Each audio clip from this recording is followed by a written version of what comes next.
Kaixo, ongietorriak Poliedroaren edizio berri batera, eta honetan naiz eta interneten eta ultramodernitate honetan sartuta egon, atzera begiratuko dugu, 11. 12. mendera, eta horretarako Sergio Escribano, EHUko irakaslea izango dugu, irakaslea eta ikertzailea izango dugu gurekin, zeberak nolabait zuzendu du Ermualden egindako indusketa eta ikerketa. Eta horri buruz, mintzatu zenez, Arabako batzar nagusietan, aprobetxatu dugu aukera, eta berarekin mintzatu gara, egindako lanari buruz, eta etorkizunean egon daiteken, ardurei buruz. Eta gaur, esan bezala, Sergio Escribano EHUko irakaslea daukagu, eta berez ez daukagu hemen gonbidatu gisa, bere lan, bere hezkuntza lanari esker, baizik eta Ermualden egindako ikerketa lanei lotuta, eta zehazki, nolabait, duela 10 mendeko lurralde edo ondare hori eraman duelako Arabako batzar nagusietara, ezta? Bai, naizta batzutan bai erabiltzen dugun gure hizkuntzan ere askotan norberak bere ikerketak erabiltzen ditu askotan eta ia esan Laudio nahiko presente egoten dela nire klaseetan askotan adibideak behar ditugunean eskura, hobiekin ezagutzen dituzuna dira hoberenak eta orduan bai badu, realitatea nahiko konektatuta dago de horretatik ere, baina bai. Berez Ermualde da honak hartzen duen. Eta bere hori esandakoa, Arabako batzar nagusietan aritu zinen, han egindako lanari buruz mintzatzeko, baina beste helburu batzuekin, ezta? Hori da, bai, berez, talde politiko batek eskatu zidan agerraldi hori egitea, batez ere azaltzeko talde politiko guztiei hemen egin den lana inguru honetan, ondarea balioan jartzeko egin diren esportzu eta inbertsio horiei nolabait plaza bat emateko eta hotz bat emateko Araba guztiak kudeatzen duen erakunde horretan.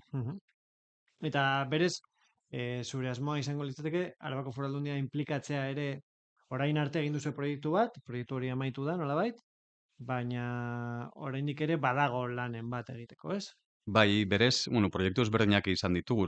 Berez, proiektu hasi zenean da, udaletzeko langile batek, teknikari batek kontaktatu gintuelako EHUkoak, ia zer ekarpen egin genezaken inguru horretara, eta, ni jarraian ezin nintzen dirua bilatzen, eta diru laguntza lortu genituen hiru proiektu ezberdinetarako, Eusko Jaurlaritzatik, eta horietan ibili gara, bukatu zen arte. Hori ja bukatu zenean, nolabait, nik ekin diot, jarraitu ditut nire bete beharrak proiektuari dagozkionez, legez baldintzatuta gaude, eta gauza batzuk egitera eta bukatzera.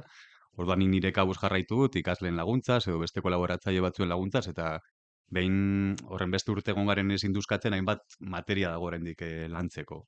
Nahiko argi daukagu Elisa guztiaren bilakaera, baina orain bertako hildakoen azterketak egiten ari gara, ingurunea hobeto ezagutzen, hori bete ateratzen direla, ikerketa nahiko hildo, tirakari azten zarenean, hainbat bide irekitzen dira, eta batzuk ibili ditugu, eta beste batzuk horregi daude oraindik egitear. Eta berez, Ermualderi dagokionez, ez dakit zuek ikerketa hauek astean zenolako ikuspegirekin hurbildu zineten tokira, eta zenolako ondorio atera dituzue behin, hango ondare guztia aztertuta, induzketak eginda, oso urrun zegoen zuek pentsatzen zenutena eta topatutakoa? Beti esan izan dugu oso eskerronekoa bazternategia dela. Inoiz ez genuen susmatuko, han ikertzen hasi ginenean, bazegoen testigantza bat, gaur eguneko Elisa, baina aurretikoago zen Elisa bat bazegoela, genekien gaur eguneko 15. amaierakoa delako, eta daude 14. bigarren erdialdeko aipamenak, eta orduan genekien bazegoela aurretiko Elisa bat. Eta ez genekien segur hor zegoenik. Ja, aurkitu genuenean bat, posik, posteko moduko aurkikuitza izan zen, baina gero ere beste bat aurkitu dugu, hau da. Aurkitu izan ditugu 3 Elisa, gaur eguneko hori eta beste 2 aurretik zeudenak.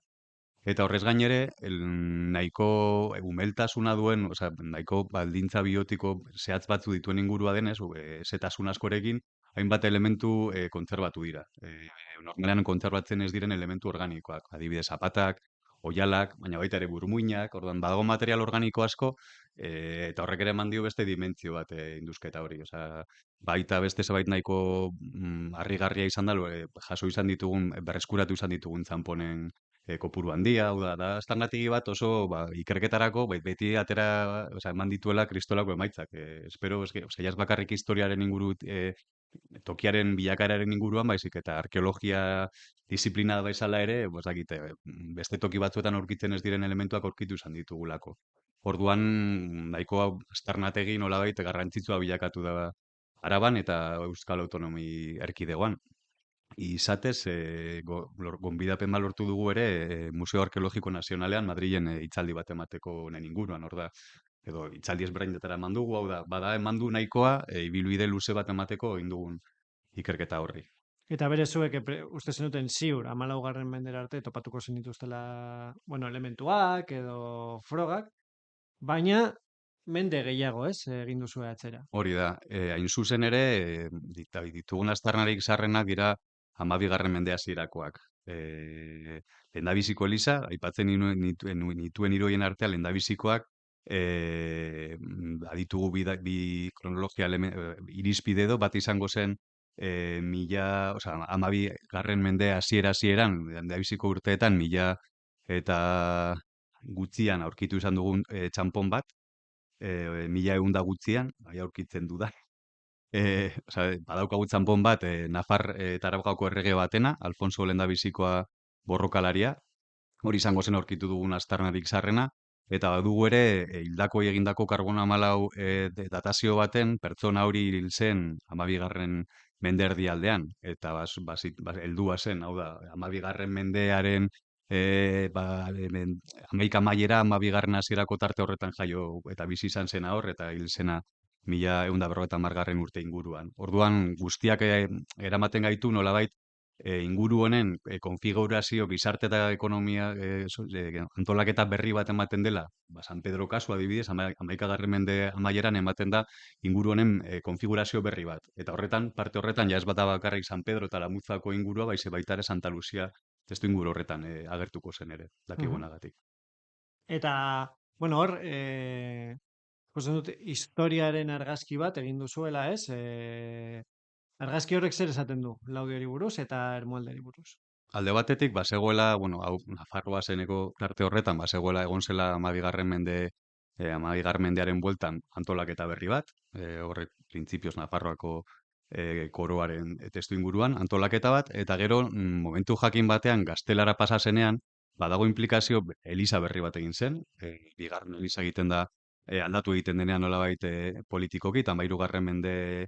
mendean eliza handiago bat egiten da, eta hor argitzen ditugu ja, bereziki gaztelako errege zehatz baten hainbat txanpon, eta ikusten dugu nolabait, pasatu egiten dela gaztelatik, gaztelako familia garrantzitsu batzuetara, eta azkeneko momentu baten, eta hau da izango zen bigarren eliza horrek daukana handitu egiten da momentu jakin batean, eta hori izango da bertako leinuek hartzen dutenean bere gain. Hor dago bilakaroan, Nafarroatik pasatzen da gaztelako korora, eta gaztelako koroan jabez berdinetatik pasatzen da Aialatarrei.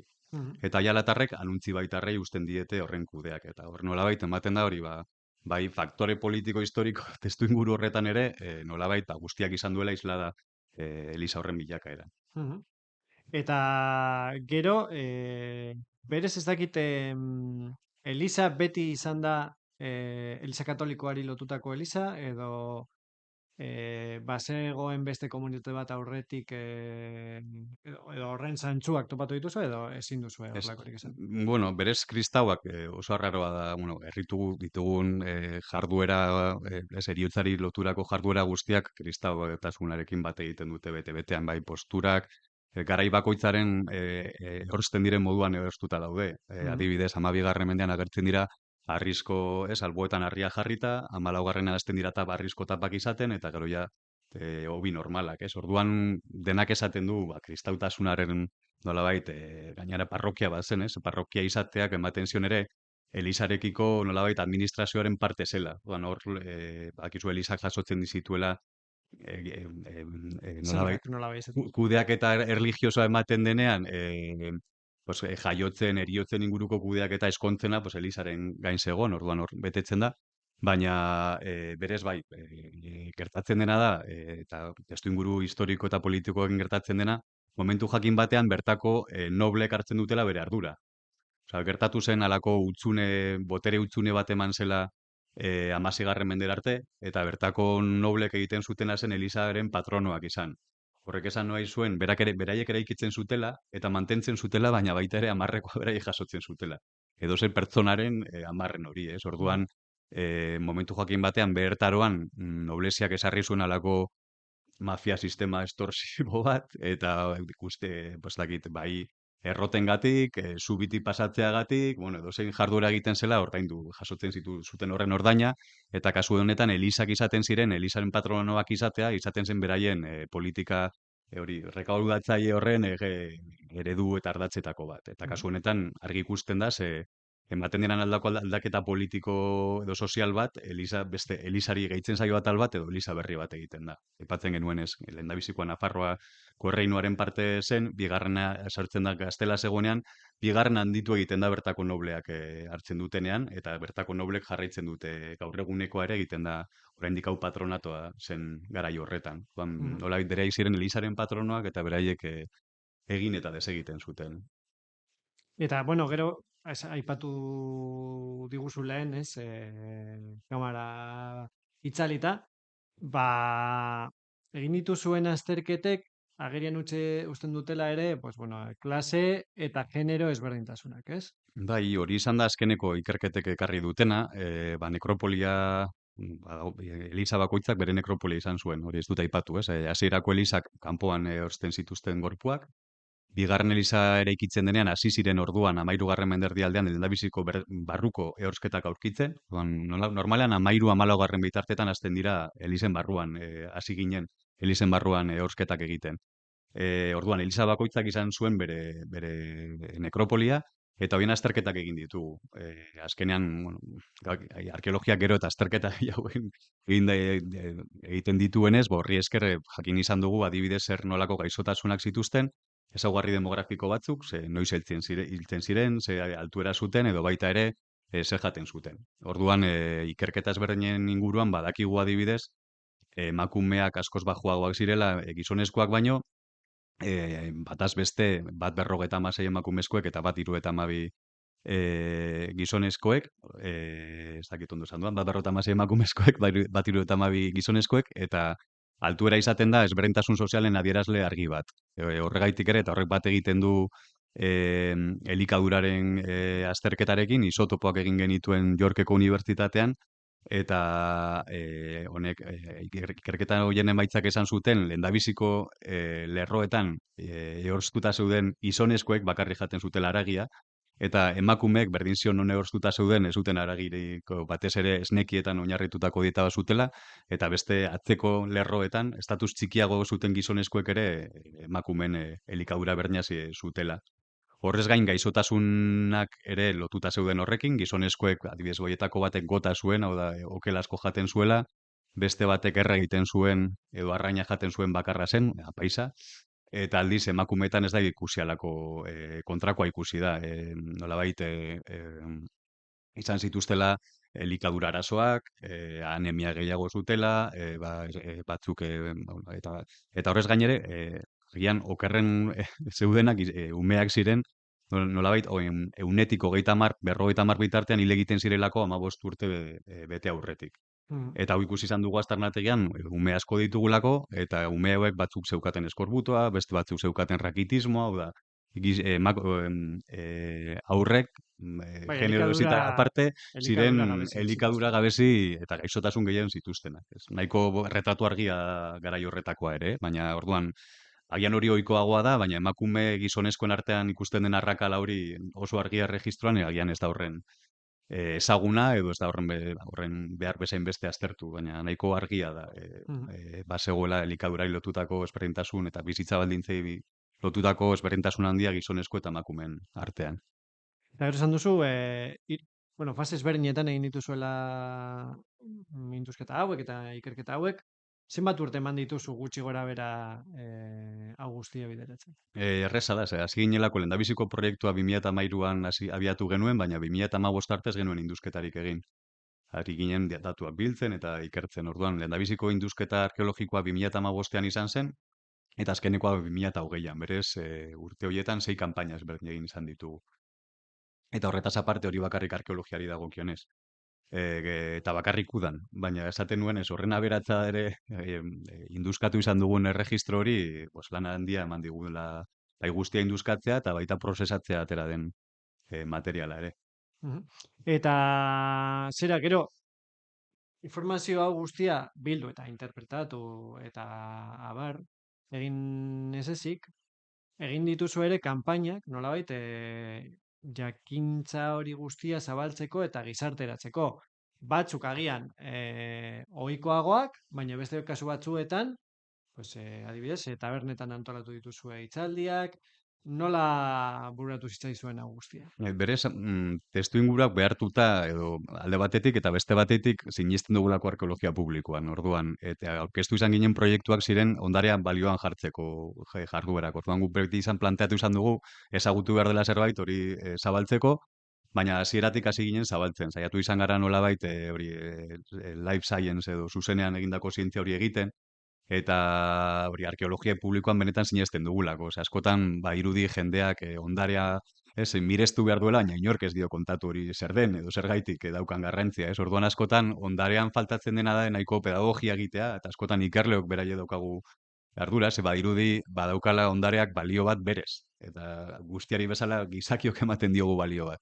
Eta garrantzitsua bada azaldu behar da zergaitik, ez? Orduan premisa horrekin hasi ginen zabalkuntza lanak egiten, hasi ginen nahiko normal egiten, bizitak gidatuak, nahi zuenak bizitatuzakin induzketa, baina horrek erakarri zuen bereziki interesa zuen jendea, ia zinen hitzaldi normalak egiten ere kulturretzean eta bar, baina berdina publiko nahiko homogeneoa zen, orduan momentu jakin baten, bigarren proiektutik aurrera, erabaki genuen apur bat egoera estatiko hori irautzea, eta hasi ginen hitzaldiak tabernetan ematen, ez non dago jendea ara hurbildu, edo beste baita giro askoz lasaiago baten, ez? Azkenean, taberna baten hitz egitea edo kulturren etxean sortzen den giroa ez da berdina. Orduan, bueno, hori referentziak egin genituen. Eta gero bizita antzestuak ere, ez Hori dakite da. bizita antzestuen zeukaten istorio bat, atzean, ez dakite zuen ikerketatik aterata, ziren istorio horiek. Bai, guztiak. Osea, zientzia egin genuena azkenean momentu baten konturatu ginen bakarrik ari ginela eragina izaten ondarean ja interes bat zuten jende horrengan eta helburua zen askotan aurkitzen ari ginen eta ikertzen ari ginen historiak horre interesgarriak ziren, pentsatzen genuela ondo kontatuta edonorri gustatuko zaio. Orduan, bizitzan antzestu guztiak induzketetako historiako datuetan oinarrituta zeuden. Ezen esan bat ere zen behartu, ze zegoen nahikoa historia eta nahiko interesgarriak hori berez erakargarri egiteko. Orduan, bizitzan testuak izan ziren B plan bat, zen nire ideia hasieran zen antzerki bat egitea. Alako antzerki herrikoi bat, gaueskoa inkluso, ez, alako zerbait.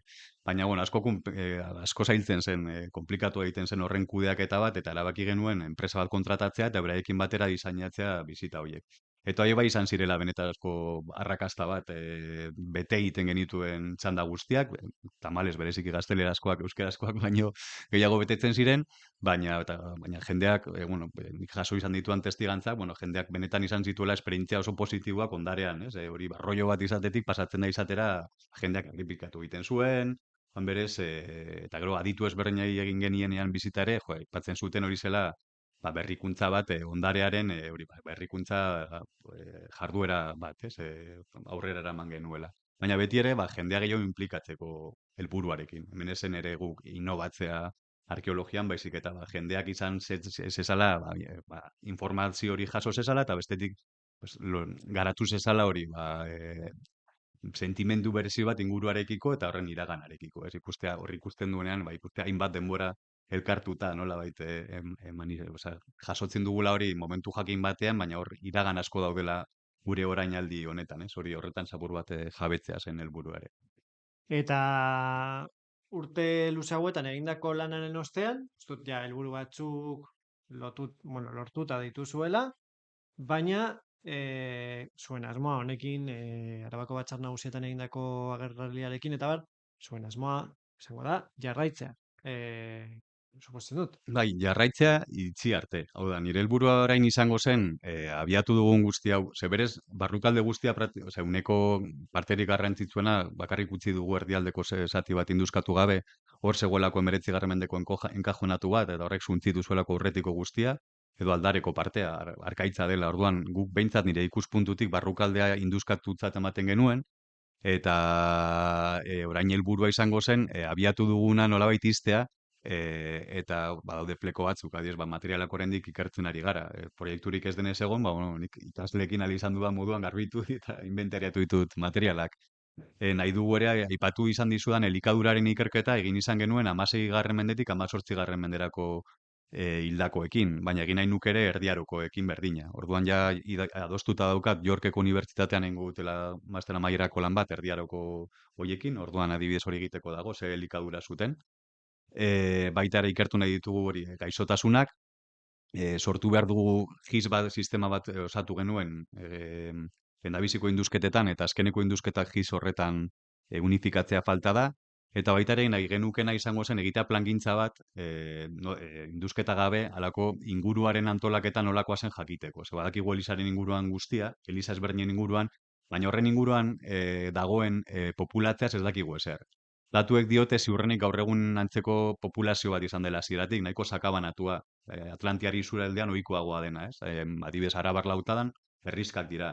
Baina badirudi Atlantiar isurialdean badirela, parrokia badagoela eta horren inguruan auzo ezberdinak. Nahiko habitat sakabanatu bat, eta horrela dila dirudi. Baina horren datu gehiago behar ditugu. Orduan baita ere, ondo legoke, ideietako bada egitea ikerketa geofisikoak, hori pasatzen duzularako, esaten dizutela nolabait lurraspian zer dagoen, egiteko plangintza bat etorkizunari begira. Gaina agian ez horren bestenik, baizik eta nolabait bukatzea egin dugun guztia, monografia bat egitea eta horretan ere egotea aurreko eman beharreko etorkizunain barreko pausuen ere gida bat edo zer egin daitekeen edo zer dagoen inguruan.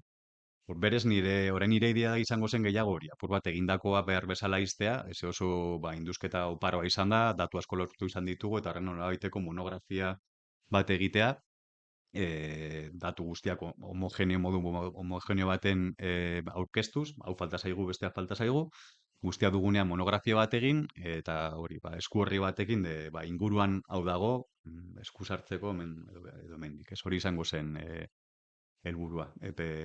Helburu orokorraz. Hori eta gero ez dakit zer gertatuko den. Eta zenolako interesa sortu du proiektuak? Ez dakite inguru akademikoan edo nolabait esaterren laudiotik kanpo. Bai, askotan norberak bere ikerketak nik nazioarteko elkarte ezberdinetako partaide naiz, azkeneko 20 urteetan nazioarteko arkeologo europearren elkartean edo beste erakunde batzuetan egon izan naiz parte hartzen, eta norberak eramaten ditu bere ikerketak. Adibidez, Ermualdekoa oraindik horretan ari ginenez, gehiago lan dut generoan ikuspuntutik, azkeneko ikerketa hauek duela gutxi aurkeztu genituen Bartzelonan workshop batean, Harvard eta hainbat unibertsitateko adituen aurrean, baita ere Ermualdeko lehendabiziko ikerketak aurkeztu ziren Espainia eta Portugaleko Arkeologiko Arkeologiaren Kongresuan, aldizkari espezializatu ezberdinetan argitaratu izan da. Nik uste dut askotan, eta nahiko frikia da, baina askotan ezagutzen ditugu, bakoitza bere disiplinan toki batzuk, herri batzuk, igual ez direnak horren garrantzitsuak orokorrean, baina zuk ezagutzen dituzu, irakurri duzulako horren inguruan. Eta Ermuaderekin hau gertatzen ari da, jendeak ezagutzen duela, ez dakiztan non dagoen, baina ezagutzen duela, nolabait zientziaren gure esparru honetan mugitzen ari den ikerketa delako. Eta horren adibide da, hori aipatzen izuena, Museo Arkeologiko Nazionalen emango dugun hitzaldia ziurrenik datorren urtean, eta lako ziklo bat daukate, ez dakit, uste dute ez dakit, gutxi gora bera, aktualidades, intervenciones arkeológicas, eta ziklo horren parte izango gara. Orduan, horrek esan du estatu mailan ere, lortu dugula oihartzun bat ere. Eta bukatzeko, han topatutako ondare material guztia, izan gorpuzkinak, izan objektuak edo txamponak, non egongo dira? Noizbait pentsatu duzu erakusketa bat egitea edo... Hor legea daukagu tartean. Orain ari gara denak prestatzen entregatzeko daukagun gehiena unibertsitatean egon gara sailkatzen, garbitzen eta bar, prestatuta daukagu entregatzeko, eta gero horrek egon behar du museoan. Azkenean badago lege bat esaten duela ondareak badituela lurralde historiko bakoitzan deposito batzuk, eta gure kasuan 2 bat museoan da. Gero museo hor, adibidez, erakusketa bat egitea planteatzen bada, eskatu beharko litzaioke museoari baimen bat, lekuz aldatu, seguru bat kontratatu, baina, legez, ondare guzti hori Arabarrena da, eta depositoa dago 2 bat museoan, arkeologi zerbitzuan. material guztiak zaharberritzera ez doazenak museoan daude giltzapean. Bueno, lur azpian baino beto, edo nola ere. Bai, baldintzak betetzen dituzten sortzi dituztelako gela batzuk bereziak eta hor biziraupenerako zen material bat ateratzen duzunean bere testu ingurutik aldatu egiten dira ezaugarri kimikoak eta nolabait Bai. utzi behar dira baldintza zehatz batzuetan biziraun ahal izateko eta Mhm. hor betetzen dira baldintza horiek. Berto, Sergio, mila esker Ermualderen nondik norako hauek guztiak azaltzeagatik, eta espero dugu laster hemen egotea beste proiekturen batekin. A ber, egia esan, denbora luze eman dut proiektu honekin horregatik itzi nahi dut, baina, bueno, ez dakit, hogei dago Irlandan, ternuan, eta hor Euskalduna jarraitzen edukat burua. Ui, bueno, orduan hor daukagu beste elkarrizketa bat laster egiteko. Bai, ea blanen. Bale, mila esker, Sergio. Zeuei.